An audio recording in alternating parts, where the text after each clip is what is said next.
and welcome to my favorite books of 2023. I love this video. This is one of my favorite videos every year to film because I really just want to bully everyone into reading these books.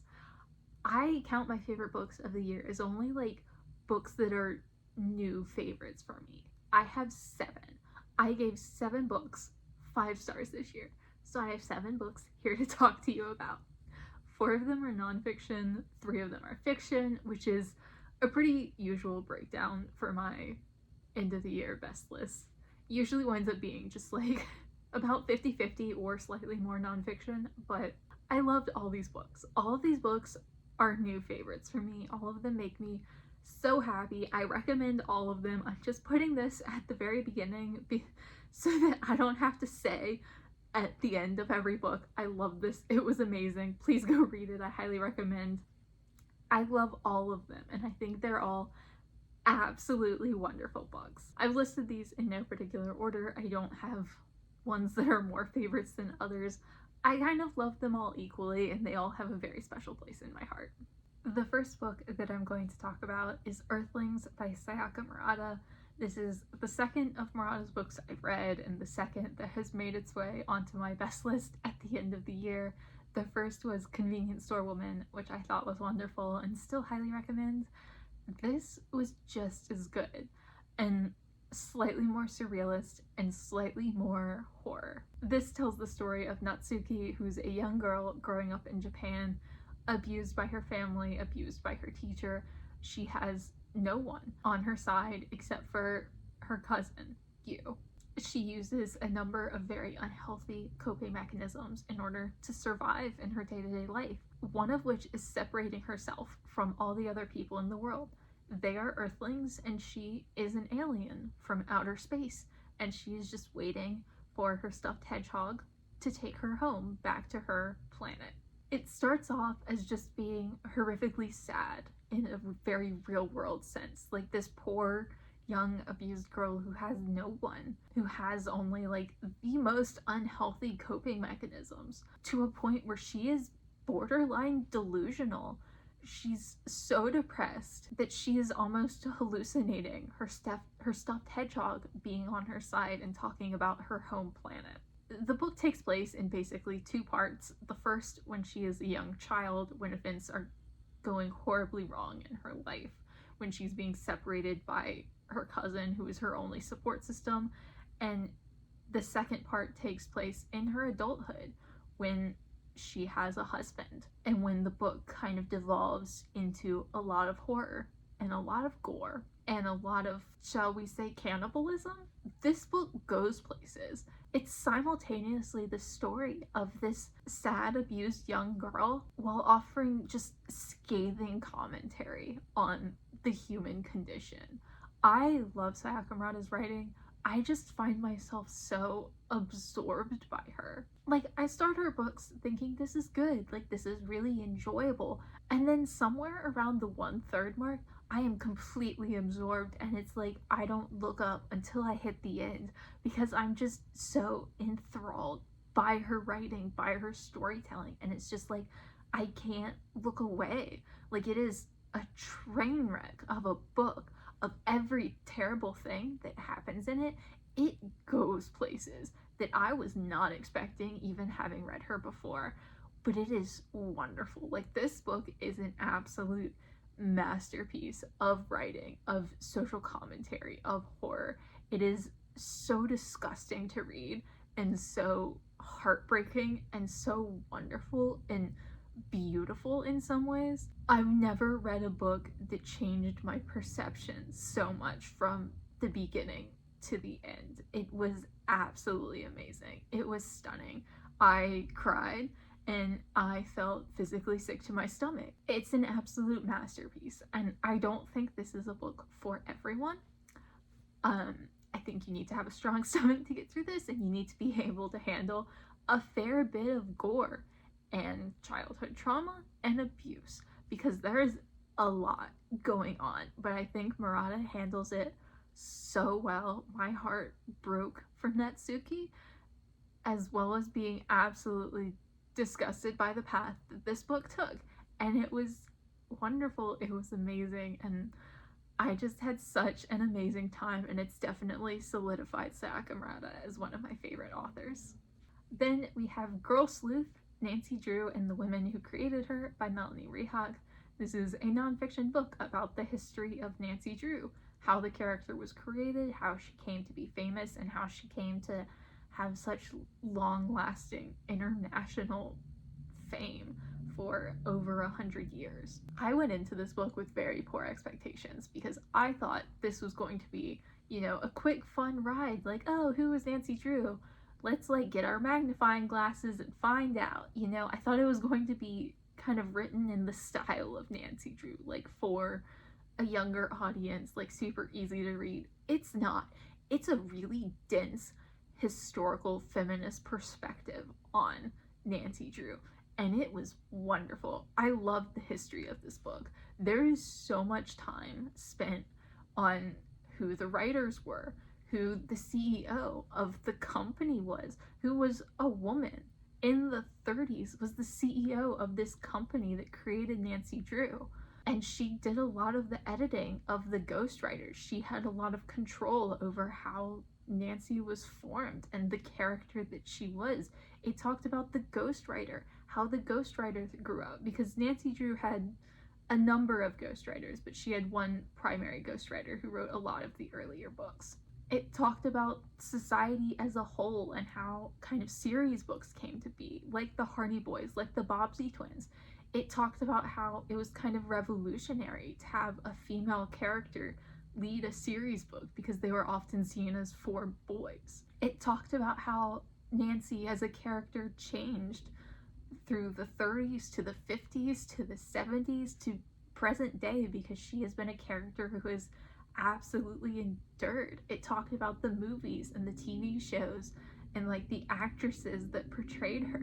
It had so much information and it was so fascinating to read. Like, this was a book that was at times a little bit dry and dense, and I wouldn't recommend to anyone who isn't ready to just like really delve into like some real history here. But from start to finish, I was fully absorbed. Like, this has made me look up so much more information on Nancy Drew just because I was so curious, and this was so well done. The research that she put into this was really astounding. The organization that created Nancy Drew was called the Syndicate, which is just like the most ominous name. Like, and it's just referred to throughout this book as the Syndicate.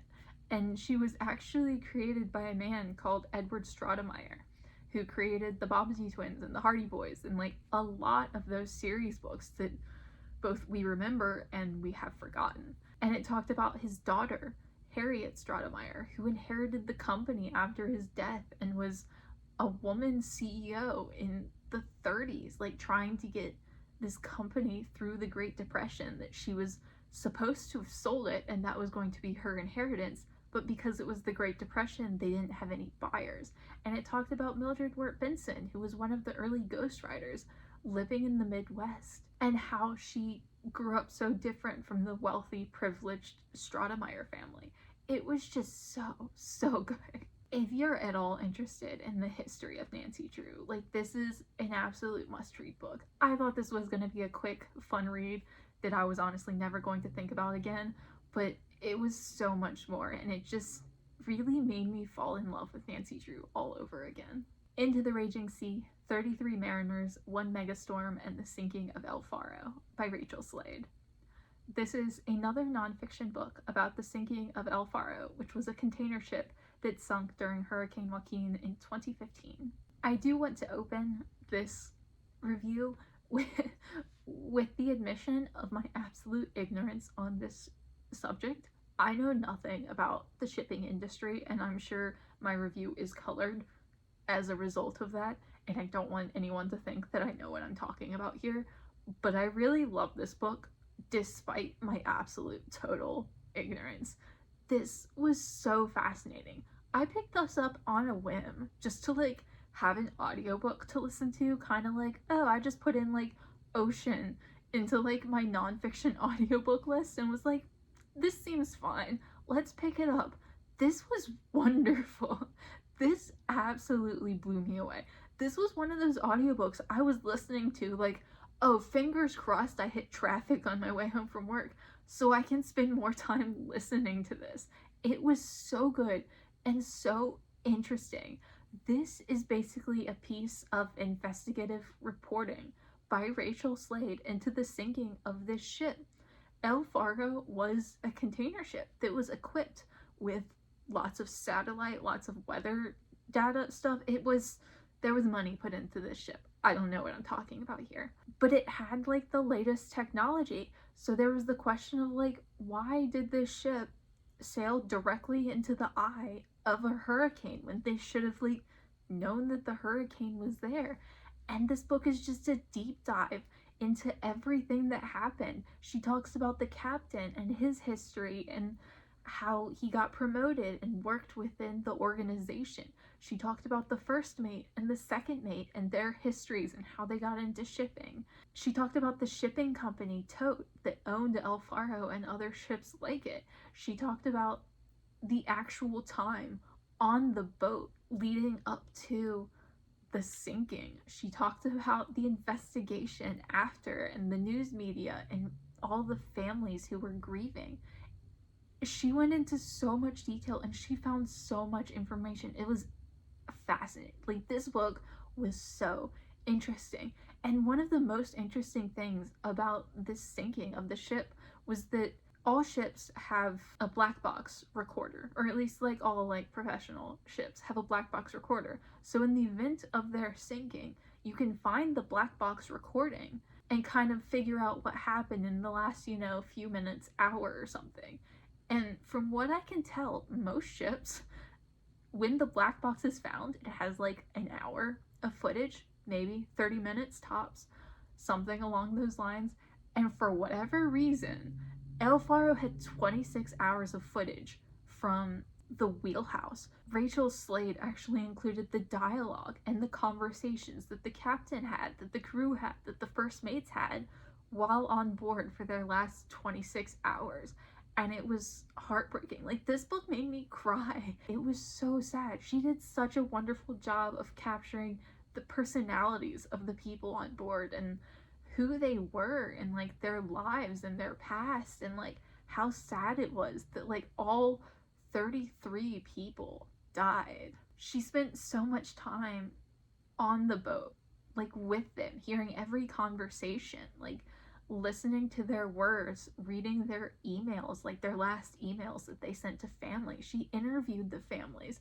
She really captured these people. And she spent so much time looking into Tote, the shipping company that owned El Faro, and how they run and like what their policies are and how that led to some of the decisions that were made aboard the boat. And it was just so good. Like, I know this is not going to be a book for probably many people on here, but it is an absolute masterpiece of investigative journalism. So even if you're not very interested in like shipping or shipwrecks, it's a lot more than that. It's more of a work of journalism, and I would highly recommend it in that regard. This book honestly reminded me a lot of Into Thin Air by Jon Krakauer. Just the way she captured the tragedy and the people involved and the history and the aftermath. It was all very reminiscent of Into Thin Air, so I would highly recommend. Absolutely fantastic book. Then we have The Necessary Hunger by Nina Revoyr. This is a young adult historical fiction novel set in the 80s in Los Angeles about two girls who are stars on their respective high school basketball teams being recruited by colleges to play with full scholarship. They are casual rivals with potential crushes on each other until their parents meet and their parents fall in love and move in together, which means the girls are now living under the same roof, dealing with both their rivalry and their feelings for each other. This is wonderful. This is Nina Revoyr's debut novel, and you can tell it's a debut. It is rough around the edges in some points, but it's also the kind of book that made me not care about that.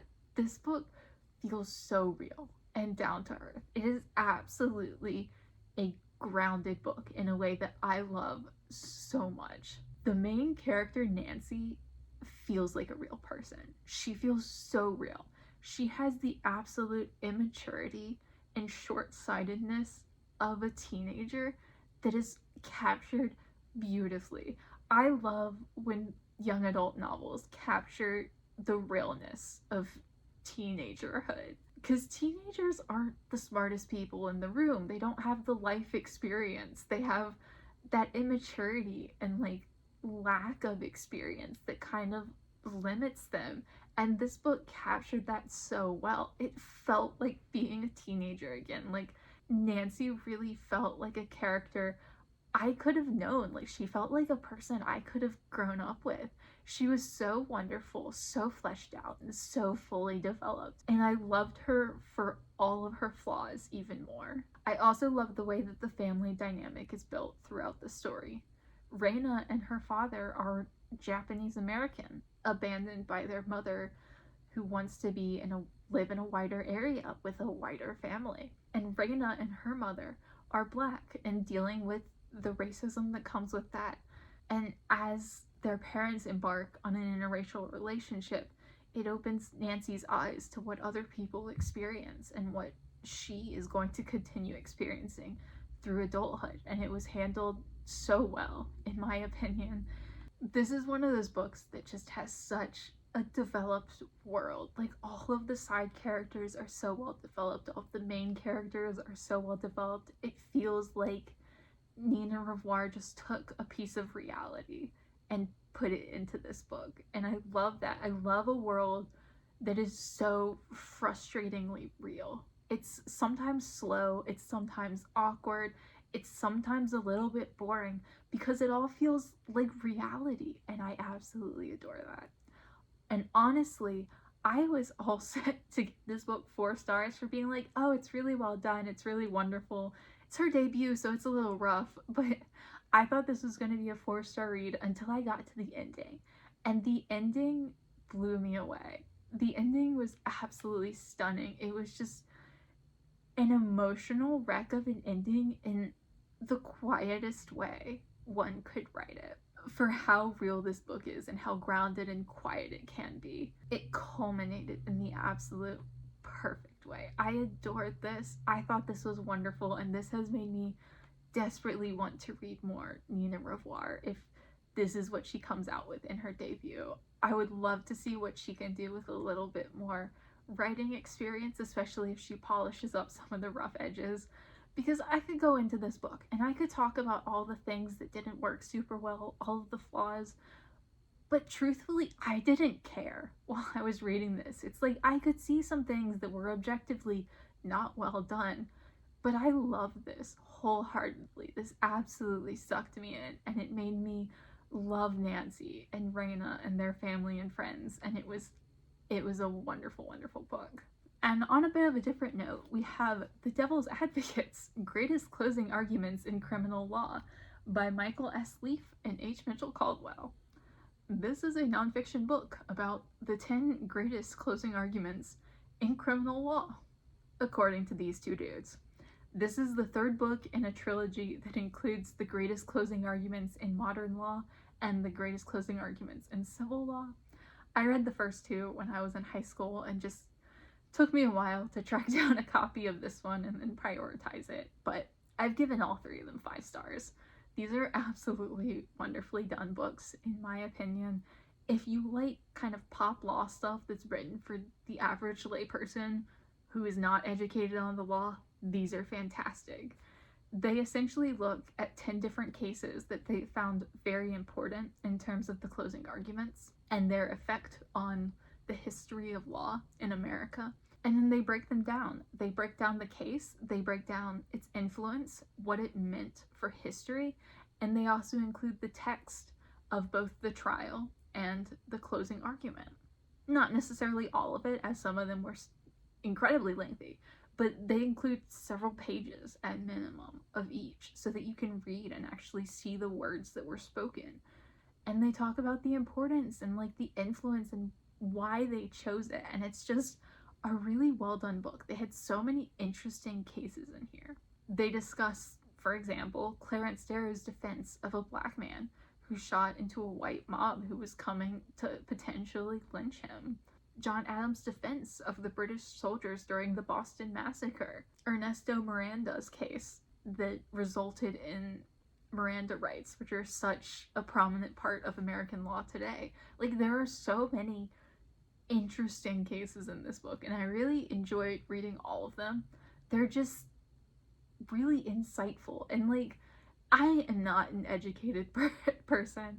I don't know anything about the law, so like, this is probably not for people who are studies of the law, who know a lot, but it's so interesting. Like, I just genuinely find this fascinating. It's so easy to like sit down and read like the 35 pages of one and just like enjoy the single case and then put it away and come back when you're feeling like reading more. Honestly, my favorite part about having read this book now is that I can go through and reread my favorites from the other books that I haven't experienced in so long. Like, I get that this is probably not everyone's cup of tea, but if it sounds interesting to you, it's just a really good, enjoyable, well-researched book. Like, it is fascinating. All three of them are fascinating.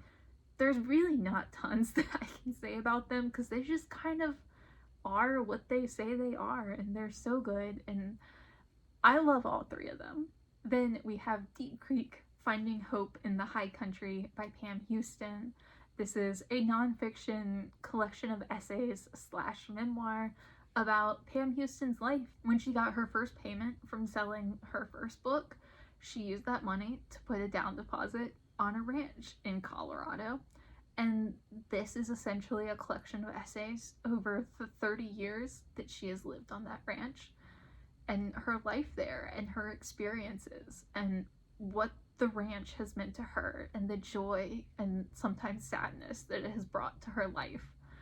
And this is just a really beautiful, wonderful book. I found Pam Houston a few years ago by reading a truly awful collection of essays that included one of hers, and I just enjoyed that essay so much that I thought to myself, I must support her outside of that awful collection. So I bought this book kind of like on a whim. Like, nature writing is usually not my kind of thing, but I figured I would support her, and I already knew I liked her writing, and this blew me away. I knew, I think 3 pages into the introduction, that this was going to be one of my favorite reads of the year. It is absolutely stunning. There are so few books that can make me both laugh and cry, and this one did. This one succeeded so much. This is one of those books that is absolutely heartbreaking in so many ways. She talks very bluntly about the abuse she experienced as a child at the hands of her parents, and it is very hard to read what she went through, but she also talks about so much hope in the world. She is such an optimist despite everything that's happened to her. And she has one essay in particular where she talks about her babysitter who basically raised her growing up. And she talks about her as the woman who taught her kindness and taught her love. And she ties that into her present, and how even though she's put herself in some risky situations where maybe bad things should have happened to her, she always manages to find people who offer kindness and offer support, and how she truly believes in like the good of humanity, and she just seems like part of the good in humanity. She seems like such a kind and wonderful person. I mean, obviously I don't know her, I'm just talking about how she comes across in this book, but she comes across as so hopeful and so loving and like such a joyful person. Like, not that she ignores the bad things that happen in the world, not that she just turns away, but that she can look at them and hope for something better. She talks about climate change. She talks about the abuse she experiences. She talks about the bad things that have happened to the animals on her ranch. She talks about a fire that almost decimated her ranch and destroyed a lot in Colorado. And it's just, despite all of these bad things, she has such a hopefulness to her that was really, really heartwarming. Diary of a Fire, which is the one that she wrote about the fire that kind of rampaged through Colorado a number of years ago, is a masterpiece of an essay. All of her writing in this book is so good. Her voice is strong. Like, she really does a fantastic job of capturing emotion and capturing herself as a person. But Diary of a Fire is stunning. She wove in her fear and her terror and her personal story of her ranch in with factual information about wildfires, about this fire specifically, and warnings that she got, you know, from the government of like, hey, the fire has approached XYZ area and it's now consumed this percentage of the state. And the way she wove in the emotional and the factual was beautiful. Like, her writing is just absolutely glorious. I cannot recommend this book enough. Even if you're not really a nonfiction or a nature writer, I do think she does such a fantastic job of drawing you in, and she is just such a compelling writer. Like, I read so little from her, and I can already tell that she's going to be one of my favorites. And none of her books really sound like my cup of tea, really, but I'm so interested to read all of them now because this was beautiful. This was stunning. This book absolutely stole my heart and ran away with it. And it might be my favorite of the year. Like, it just absolutely wrecked me and also put me back together. And I can't recommend it enough. And then the final book for my favorites list of 2023 is These Fleeting Shadows by Kate Alice Marshall, which is a young adult horror novel. Helen and her mother are estranged from her mother's family, but when her grandfather dies, Helen is left his home, Harrow Hall, which is a very large mansion that has been in the family for generations. And his will stipulates that if she doesn't inherit, then the home must be sold away and it will leave the family forever. And that she must also stay on the grounds for 365 days. And Helen doesn't want to be the reason that her family has lost this home, so she goes back to Harrow Hall, where she hasn't been since she was a child and where she has so few memories. And she starts to experience some of the supernatural occurrences that have been so common in Harrow's history. Horror is not my thing. I have never really enjoyed horror before, and this book was recommended to me by Spines and Spoilers for my 12-book project. And I was very concerned because she loves this book and I love her. And I did not want to hate this book, but I really expected to. And instead, this is one of my favorites of the year. When I tell you I cried at the end of this book, I mean, I bawled my eyes out silently as it was 1 o'clock in the morning and I did not wish to wake the other people in my home. This was heartbreaking. This is one of the most absolutely beautiful books that I have ever read. The messaging in this was wonderful. I know it sounds weird to call a horror novel wholesome and genuine, but it kind of is.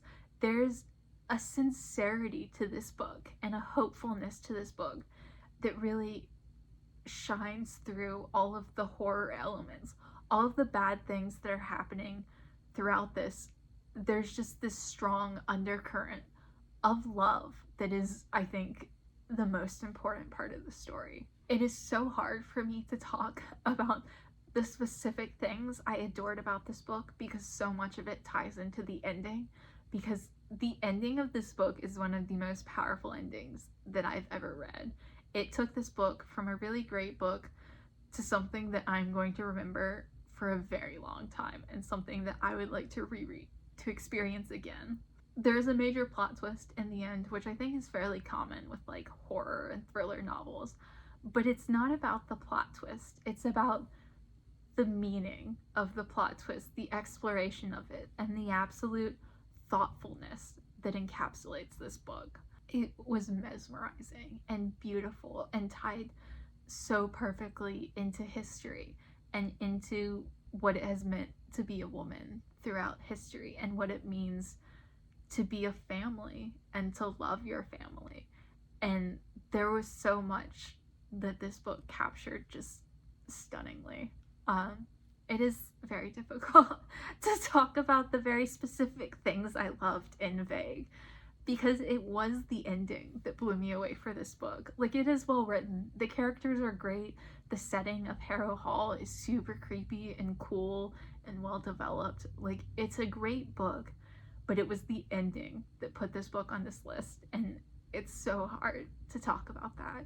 But it's the only supernatural horror book I've ever read, and honestly, the only piece of supernatural horror medium, whether it's TV, movie, book, whatever, that I've ever enjoyed, that I've ever loved. And it was just stunningly done. And Kate Alice Marshall is a beautiful storyteller, and I would really like to read more from her in the future. So those are the 7 books that were my favorites of 2023. Let me know down below if you've read any of them and what you thought of them if you have. And as always, thank you so much for watching, and I will see y'all again soon.